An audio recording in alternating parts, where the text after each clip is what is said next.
Jason Clermont joining us now in the bunker. He of BC Lions fame, Saskatchewan Roughriders fame. Usher. Right? Robert Usher Collegiate. Robert Usher. Unicorns. Regina Ram fame. I had Regina Ram fame, of course. Johnny Clark. There was a. Yeah, did you guys play together? John come after you for the Rams. Who's John Clark? John Ryan. Sorry. John Ryan. Yeah. I don't know why I said John Clark. Yeah. Getting the nod for the special teamer out of Saskatchewan this year as well. That's good. Yeah. Who's older, you or John? I'm slightly older. We're both very young. Yeah. Very good. Very good. Well, John wants to get into this with you, Jason, and I guess the best way to put it is what's going on in BC. Obviously, they have let Claybrooks go after just 1 year there.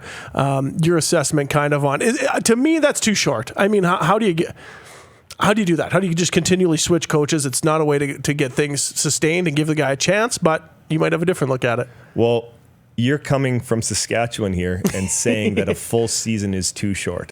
Let's get Greg Marshall on the line here. Yeah. Hey, 100%. We don't want Greg Marshall. Let's get Greg Marshall on the line and ask him if I wasn't in charge. Games is better than 6. Yeah. Right? So, I mean, when a change is needed, a change is needed. Right. And unfortunately for Devon, who I know that Dave Dickenson had coached with him, loved him, thought he was an excellent coach.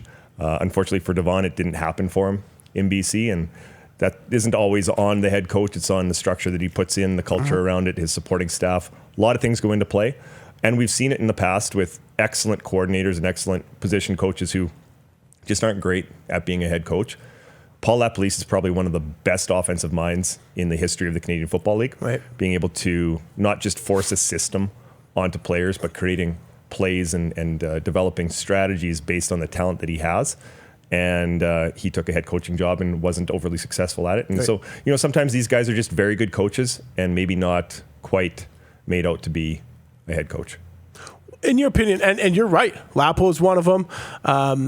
Benavides, you can go back Jacques and forth. And then I look down to the NFL. I mean, pretty much anybody that worked for Belichick, when you look at McDaniels or Charlie, he went to Notre Dame there. Anyways, what's the difference, would you think, that fine line between these guys? Whereas, Lapo's got all the tools, but then it's such a different role to being a head coach. Yeah. Well, I mean, and it's not even just that. It's just like football is very situational. It's very opportunistic. And you look at Odell Beckham Jr. and what he's not doing in Cleveland right now.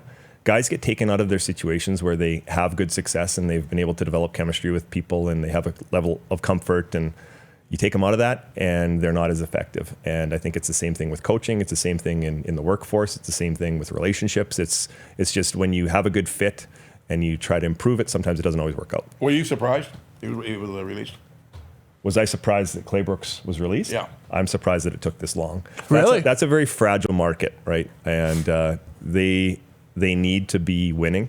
They need to have an exciting product on the field, or people will spend their entertainment dollars elsewhere. I want to ask you something. I got the hats here just for you. Prop time. Is it? Do you have a lot of respect for a coach who wears his hat like that? No, I'm not being funny. You know what? Wear a hat like that. Cut your sleeves off of your bunny hat or hoodie, I guess. Whatever you want to do, just win. Nobody cares. But as soon as you start losing, guys are going to say, you know what?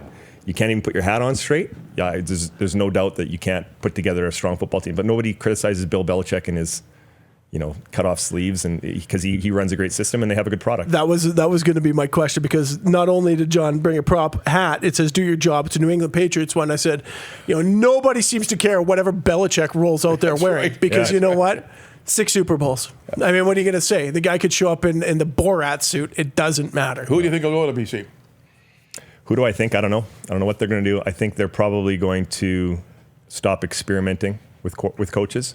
And they're going to go with somebody who's got a good experience. Known commodity. Yeah. Rick Campbell's probably. Rick Campbell. Well, obviously one of the people that they'll probably be looked at. Well, and Rick Campbell wasn't a situation where he got fired.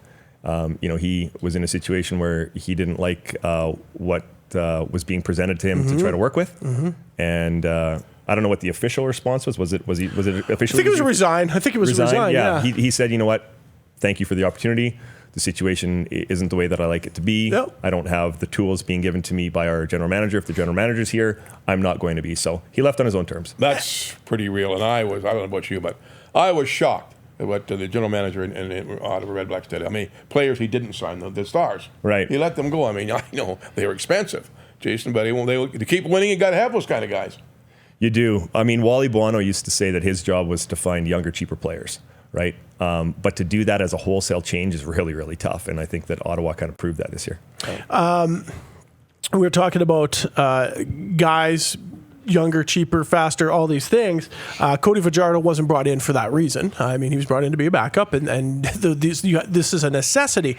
But where he's come from, and I know we probably talked about this with you, Jason, before, but he is now the nominee for the EMOP out of the West. What is it about Cody Fajardo? And you played with some great quarterbacks over your career. What is it about Cody Fajardo you think that makes him successful? I said it from the first time I saw him play, and I haven't changed that. It is just an unwavering confidence.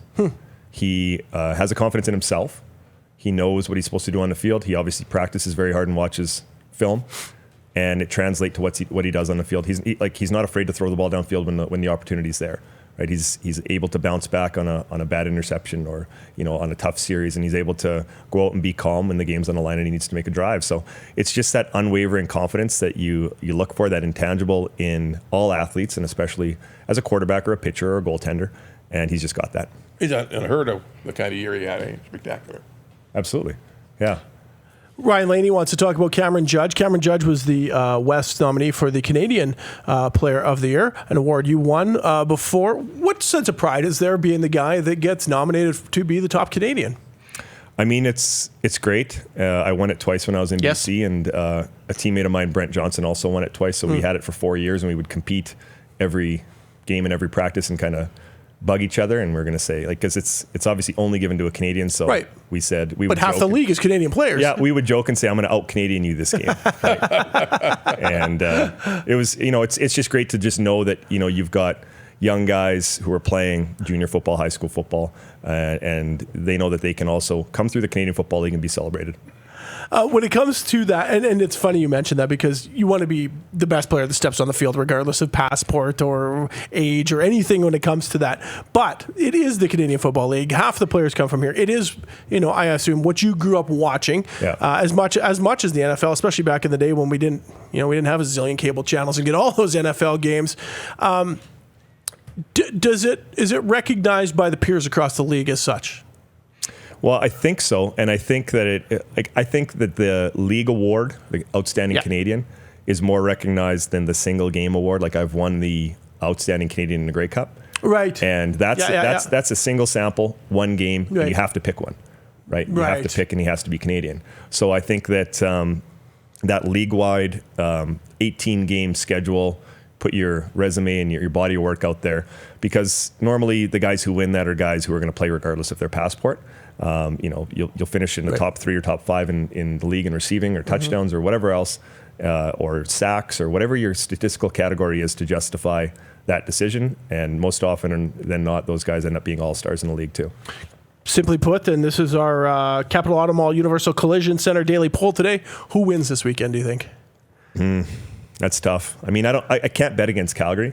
It's hard. Let's write that. Let's write that story of the Dickenson versus Dickenson West final, right? I mean, I think it's going to happen. Is there always a steak dinner or something on the line between those two? Don't they have a friendly dinner bet or something they take each other out for, I think? Well, I think that Dave's vegan, actually. Oh, okay. Well, maybe it's not steak. Maybe it's just dinner. Really? No, Dave loves his steak. Oh, okay. Yeah. Hey, my brother's trying to go vegan. I don't really know how well that's going for him. I mean, I just thought I'd throw that out there. A guy in Calgary, right? Isn't it Alberta prime beef, and I'm going to throw him under the bus and tell everybody he's vegan. Hallelujah. But it's got to be great for Christmas Eve. She went that way. So they go all together and talking about this game. Yeah, I mean, they've been involved in football for years and years, that family, and I think I'm not sure that Craig does a lot of talking about football outside of football. I mean, Craig does a great job of focusing in on football when it's time, but he's got a lot of other passions, including skiing and those types of things. Was he here, special teams, when you were here? Yeah, he was here. It seems to work for him, and John and I were talking about this, and I said, hey, I've always thought Craig's a hell of a guy. Yeah. Didn't know how good a head coach he would be. Like, those two aren't mutually exclusive. And there has been some hiccups, but somehow, I mean, they're 13-5. I mean, obviously he's doing something right there. Yeah. What is it about him, do you think? He's a lot like Paul LaPolice, where he's able to see what his personnel is and work within that. He's done that on special teams for years and years and years. And he did that down in the NFL on special teams and now up here in the Canadian Football League. And he just is a calm person who is able to create a culture and just takes ownership of things when they don't go well. And his players have full confidence in him. And that just translates. I mean, I was told a few years ago coaching hockey, I had one of the hockey dads who was coaching and in and out of coaching. And he said that, a crazy rancher has crazy cattle, but a calm rancher has calm cattle. And, Craig Dickenson is calm and he's confident, and that team plays calm and confident. That's right. Doesn't sound like the guy that's in Edmonton right now. Oh, sure doesn't sound like the guy that's in Edmonton. Right. Well, is he still in Edmonton today? Why? Yeah. I mean, well, they got a game to play. John's picking Edmonton to come out of that game. I just think that there's just... I didn't like the optics of sitting guys and resting them, and I know all that matters is the playoff game. I get it. But you're a fourth place team and you're resting guys. I feel like that's, kind of rewarding your kid for getting a 55 in French class. Like, okay, yeah, you did pass, but not really. But that's not rewarding the guys. That's not what he's actually doing. He's prepping for the next game, and it's smart. I know. Mean, that's just what you have to do. And I think, you got to look past the fact that you're not trying to reward your guys, because if you have one of those, if you want them to try to tune things up and get ready for the playoffs and rah-rah and all that kind of stuff, and one gets hurt, then what did you do? Then you screwed up. But do you think they can go to Montreal and win? Again, Montreal's kind of a notoriously hard place to play, too. Very hard place to play. It's yet to be seen. I mean, we'll see. Yeah. That Montreal team has come a long way. Yeah, I think... I hate to say it, and I don't think it has a complete correlation, but basically once Kavis Reed was let go, they started to win. And maybe culture, I mean, I'm not in those hallways. It just seems hard to believe that all of a sudden the guys that were there on the field magically, saw the light at that time. But there was kind of that correlation. It'll be really exciting. Remember, go online, Capital Auto Mall, Universal Collision, Daily Poll. Who is going to win this weekend? You're watching Rod Pedersen On Demand. For more of The Rod Pedersen Show, visit rodpedersen.com or follow Rod Pedersen on social media.